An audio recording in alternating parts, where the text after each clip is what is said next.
mejorar la sociedad en la que vive y dejar a las siguientes generaciones una sociedad mejor, pero eso sí, siempre con unos principios y unos valores muy sólidos y muy claros. Bueno, pues hacer política en el País Vasco con la amenaza continua del terrorismo te enseña que tienes que valorar perfectamente la libertad y la democracia. Nosotros no hemos tenido en 30 años alternancia en el gobierno. Yo creo que todos identificamos la democracia con la alternancia en el gobierno. Yo soy del Partido Popular, pero creo que es muy sano y es muy higiénico que no siempre gobierne el Partido Popular, sino que bueno, primero es el Partido Popular y luego venga el Partido Socialista. Creo que eso es esencia democrática. Hay que abrir las ventanas de vez en cuando y tiene que haber un cambio. Perpetuarse en el poder es malísimo para la democracia.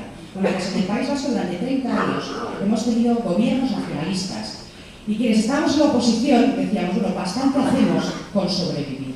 Les garantizo que era muy difícil poder hacer política en un País Vasco donde el nacionalismo era prácticamente obligatorio y donde además había una amenaza terrorista que lo que hacía era intentar a través del terror, del miedo y del amedrentamiento, bueno, pues eliminar a todos aquellos que no estábamos de acuerdo. Uno piensa, bueno, pues la alternancia es esencia democrática y la separación de poderes, de la que hablábamos antes también, es algo que identifica la buena salud de un sistema democrático. Bueno, es verdad, la alternancia de poderes en las democracias consolidadas es fantástico, pero en el País Vasco, por ejemplo, los jueces estaban directamente amenazados, los jueces vivían con escolta y el miedo que muchos jueces tenían les hacía tomar decisiones que en otras circunstancias no hubieran tomado. En el Parlamento, en lo que es el poder del Parlamento, estaba la propia Batasuna, es decir, el brazo político de ETA estaba en el Parlamento. Imagínense ustedes qué tipo de política podíamos hacer que estábamos en el Parlamento cuando convivíamos con el brazo político de los terroristas que nos querían matar. Y luego el gobierno nacionalista, que como compartía los mismos fines que la banda terrorista, nunca adoptaba medidas drásticas y eficaces para acabar con el terrorismo. Luego llegaban las jornadas electorales o los periodos electorales, porque el que haya elecciones libres, transparentes, es también un síntoma de democracia y de higiene democrática. Bueno, no les puedo explicar lo complicado que es hacer listas electorales en el País Vasco cuando no se es del Partido Nacionalista. Imagínense ustedes que cualquiera que quiera entrar en política en un partido no nacionalista sabe que inmediatamente se convierte en diana de los terroristas. Sabe que inmediatamente va a tener que vivir con escolta, sabe que inmediatamente sus amigos le van a mirar raro y que en su familia va a tener más de un problema porque ninguna madre ni ningún padre quiere que su hijo se meta en política cuando esto acarrea los problemas que acarrea. No sé si les he dicho antes, pero en el País Vasco se da la circunstancia bastante curiosa de que somos el único parlamento donde toda la oposición vive con escolta y el gobierno no tiene escolta.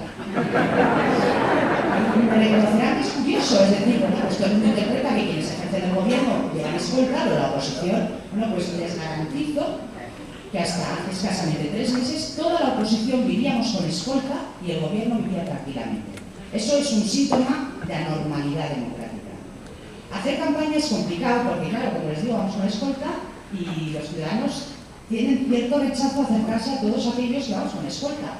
Cuando hacíamos campaña en los pueblos, solíamos decir, bueno, vamos a ir, les digo Zarauz, que es un pueblo muy bonito, y vamos a ir a Zarauz, entonces, ay, el presidente no sé qué, somos 4, que por 2 son 8, ya somos 12, bueno, pues entonces había que calcular cuántos íbamos para ver con cuántos escoltas íbamos acompañados para ver cuánta gente íbamos a estar en la calle, porque de repente un vecino veía acercarse a 18 personas y más de la mitad eran escoltas. Es muy difícil hablar con el vecino y explicar un proyecto político cuando vives en esas circunstancias.